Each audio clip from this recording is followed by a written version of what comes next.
Hello everyone, আসসালামু আলাইকুম। কেমন আছেন সবাই?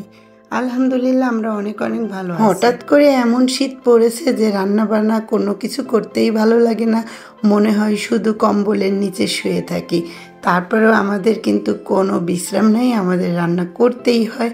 আর এই যে মাছটা আজকে ভেজে নিলাম, এটা কিন্তু তেলাপিয়া মাছ, অনেক বড় একটা মাছ, কিন্তু আমি মাঝখান থেকে ভাগ করছি বিদায় ছোট লাগতেছে। লাউ এবং মাছ যে ভাইয়াটা দিয়েছে আজকে একসাথে রান্না করলাম। লাউটা আনছে 3 দিন হয়ে গেছে, এই জন্য লাউটা রান্না দরকার। আর এদিক থেকে এই যে বড় ছেলে না খেয়ে কোচিংয়ে গেছিল, তো আসার পরে তাড়াতাড়ি একটা ডিম ভেজে নিলাম। উনি তো মাছ তরকারি কোনো কিছুই পছন্দ করে না, আর এখন যদি ডিম না ভেজে দিই তাহলে খাবে না, আর খেতেও চাচ্ছিল না, তারপরেও দিলাম। আর এদিক থেকে লাউটা ভালো করে আমি কষিয়ে নিয়েছি। আর মশলা আসলে যতটা সম্ভব ভালো করে কষানো উচিত, তাহলে কিন্তু তরকারিটাও অনেক টেস্ট হয়। আর এদিক থেকে আমি পানি দেওয়ার সাথে সাথে কিন্তু মাছটা দিয়েছি। আমি মানে ঝোলটা যে গরম হবে তারপরে কিন্তু আমি মাছটা দিইনি, আগেই দিয়েছি। আর এই লাউটা যে এত মজার ছিল, মানে এত কচি আর এত সুন্দর যে রান্না করার সময়ও বোঝা গেছে, এবং যখন কাটছি তখনও বুঝছি। আর এদিক থেকে একটা টমেটো দিয়ে দিচ্ছি আর ধনিয়া পাতা দিয়ে দিলাম। আর শীতের লাউ এবং এইসব তরকারি খেতে একটা অন্যরকম টেস্ট। একটু লবণ কম হয়েছে, আমি আবার লবণটা দিয়ে নিলাম। আজকে অন্য কিছু আর রান্না করব না, আজকে আর ভালো লাগতেছে না।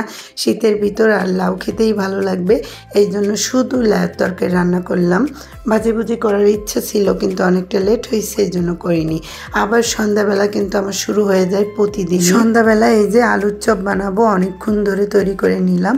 প্রেশার কুকারে আলুটা আমি সিদ্ধ করে নিয়েছি, তারপরে আলুটা মাখাই নিলাম আর এইভাবে বানাই নিচ্ছি। আর এদিক থেকে বেসনটা আনছি আজকেই।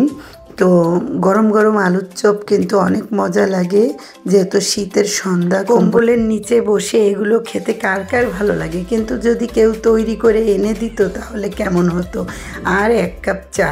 আর এদিকে আমার মা তো সত্যি তৈরি করে আমাকে এনেই দেয়। তারপরে কিছু কিছু জিনিস আমি তো তৈরি করি। আর এইটা কিন্তু আমি তৈরি করতেছিলাম, অর্ধেক সময় মা চলে এসেছে, এই যে মাকে ধরাই দিলাম।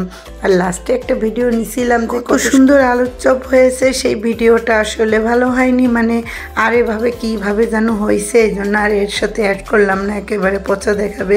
আর এই যে ভেজে নিচ্ছি। আর রোজার ইমেজটা কাজ করতেছে, কারণ কিছুদিন পরেই কিন্তু রোজা, আমরা সব এইগুলো খাবো। আর এবারে কিন্তু রোজার ব্লগগুলো আপনাদের দিব, আগের বার তো আমি দিইনি, এখন রেগুলার যেহেতু ব্লগ করি এই জন্য দিব। তো আজকের ব্লগটি কেমন লাগলো সবাই জানাবেন। আল্লাহ হাফেজ।